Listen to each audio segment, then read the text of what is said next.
Preface. I can remember the moment that I was born. What a statement. What a statement to start a biography.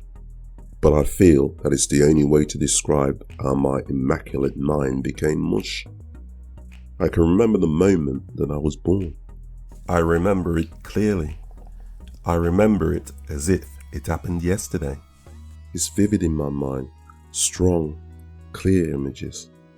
Some say it's impossible. They don't believe it, especially the people who know me. They ask me, how can you remember the moment that you were born, but you can't remember where you put your car keys 5 minutes ago? And it's true, I am not a good advert for convincing people that I have a godlike memory. They shake their heads and scoff. They do it because they know me. They know that my brain is vacant for much of the time these days. They do not have any faith whatsoever in my memory skills. And I can't blame them, because I do not have much faith in my memory skills either.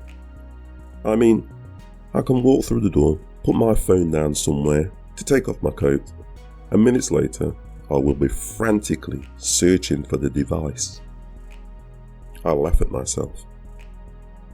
So, with this lack of brain power at my disposal, it does seem strange that I can remember so perfectly the moment when I first appeared onto this mortal earth. But I do remember it. It's as clear as day. Now, the listener has to remember at all times that this was early 1961. There were no videos. No one had a computer. No one had a voice recorder. No one had a camera. No one had a mobile phone that took a 50 megapixel photograph. Without these things, no one recorded the progression of their child. Well, maybe a height mark scratched on a door frame or something similar. But there was nothing else. These days, you can even get a photograph of your child inside the mother's womb. But not in 1961. You have to remember that in 1961, the first 5 years in a child's mind has nothing to remind it of its past. It's normally forgotten. But I remember everything. I remember every single second. It's unusual. No, it's astounding. I must have had an immaculate mind. Let me tell you about it. Let me tell you about how being a second-generation Jamaican living in England destroyed my immaculate mind. Don't worry, most people are interested when I tell them about being born. And I get mixed reactions from the people that I tell. Their reactions vary depending on where we are or what we are doing at the time of telling.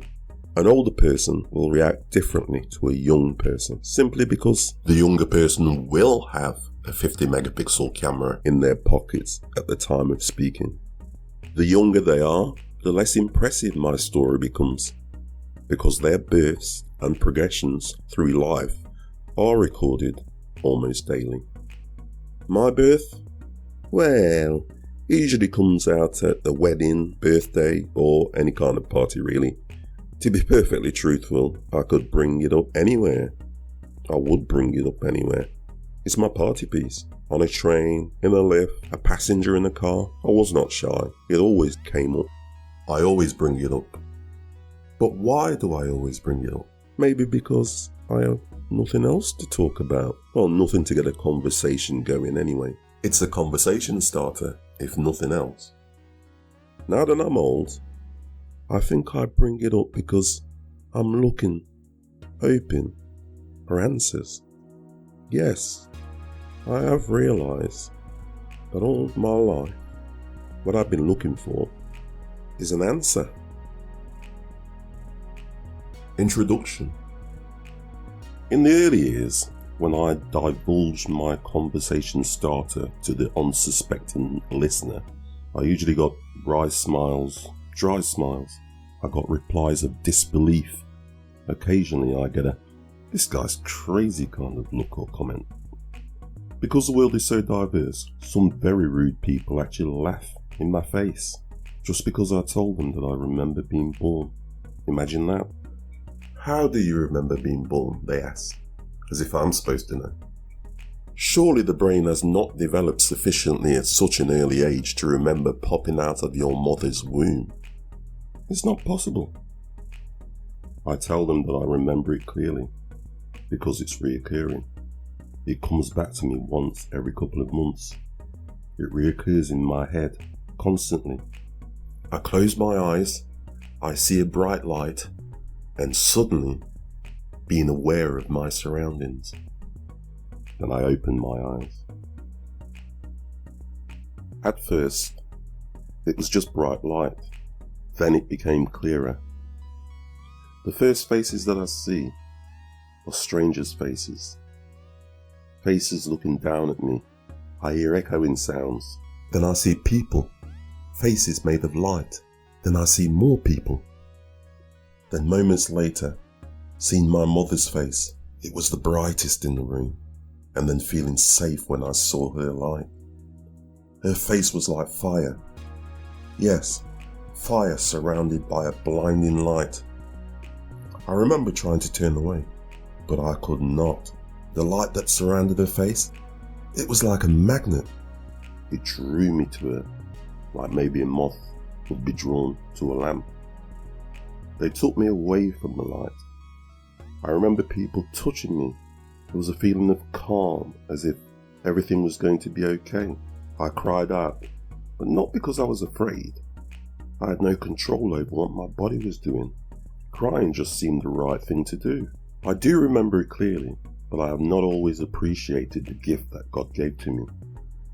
Yes, I see it now as a gift given to me by God. But in my early years, I dismissed it as just annoying thoughts that just kept popping up in my head and keeping me awake at night. I just took it for granted that everybody remembered their birth. Why wouldn't I? I just thought it was a human ability, something everybody possessed. I never had reason to discuss it as a child. It's not the sort of thing that children talk about in the playground. Hello Charlie, fancy a game of footy? Tell me, what was going on in the delivery room when you was born then? No, it doesn't happen. I dismiss most of my memories as nonsensical thoughts, and for a long time I locked them away in the vaults of my mind until I saw enough of life to realise that they were not illusions, but memories. Memories that maybe I had no right to remember. Clever people tell me that doctors say that this is not normal. It's strange. I'm strange. Science research and studies say that it's very rare that people can remember their birth. I read that most people cannot remember the first 3 years of their lives. And this must be true because I've done some research myself recently, and nearly everyone I've asked say that without the use of photographs, they cannot remember their baby years. So if they cannot remember, then why can I? Now that I've learned that people do not remember their birth, I feel that I'm a bit of a freak.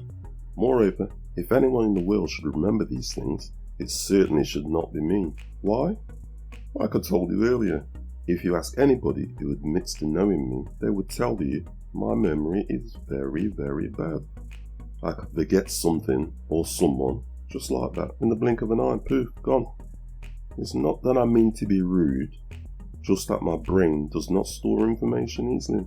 I'm famous for forgetting my name sometimes, so I need to know why it is that I remember the beginning of my life so well, and at the same time forget more current matters so easily.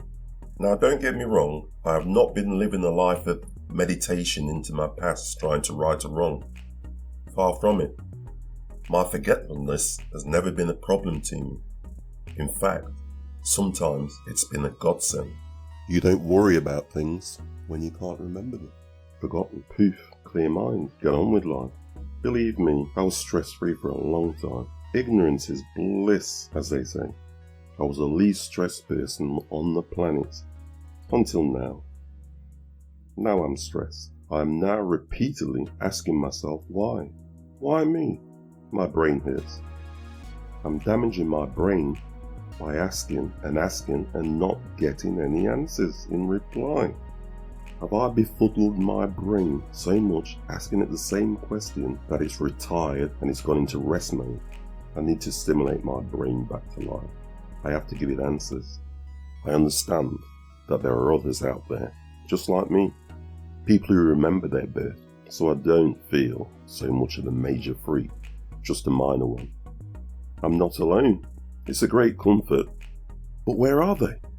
Where are these people? I haven't met one yet. Why are they hiding? Why do we hide it away? We all must have seen it. It happened to all of us. Did we just choose not to remember it? Why do we choose to block it from our minds and lock the memory away? Do we have a choice? Do we remember it when we're on our deathbeds and about to die? Is that the time we remember it? Well, if we do, it's too late for me. I need to know now. I need to find like-minded people like myself, people who remember being born, people who remember their birthdays. After all, it did happen, didn't it? When we die, we turn to dust. Why? If we come from nothing, then what is nothing? And how did we come from it? What came first, the chicken or the egg? Where did the chicken come from? Or the egg? If you believe in God, then where did he or she come from? Is there a world of gods? And if you believe that there is a world of superhumans, a world of gods, then where did they come from? Yes, I know, your brain starts to hurt. If you spend too much time thinking about it, you create more questions. There are just too many questions no one can ever answer. Ever. People will always come up with a good explanation about life from time to time, but those explanations will always be theories. The truth is, they will never know. Never. It will always be that one person's view, and you can choose to believe it or not, but it will always remain only a guess. These questions will never be answered. I know this, but what I also know is that the human body is a complex thing, and certainly some human beings can do things that other human beings find impossible. For example, no matter how hard I train to run, I will never, ever be able to run 100 meters in 10 seconds. My body is not built that way. I knew a boy who could fart the national anthem, and I knew a girl that could read a whole 800-page book in a day. I'm told that many people can do this. However, if I tried doing that, I'm sure that my head would explode. My brain just cannot process text that fast. It just can't. Besides, if I go over a certain speed, the words on the page become a jumbled mess and my brain starts to hurt. My brain hurts a lot. But that's just me, not you. It may be easy for you. This is your thing. It's not my thing. This is my thing. It's nothing to sing and dance about, I know. But it is a thing, and I can remember when I was born. Just accept it and try not to argue. Just do it for me. Okay?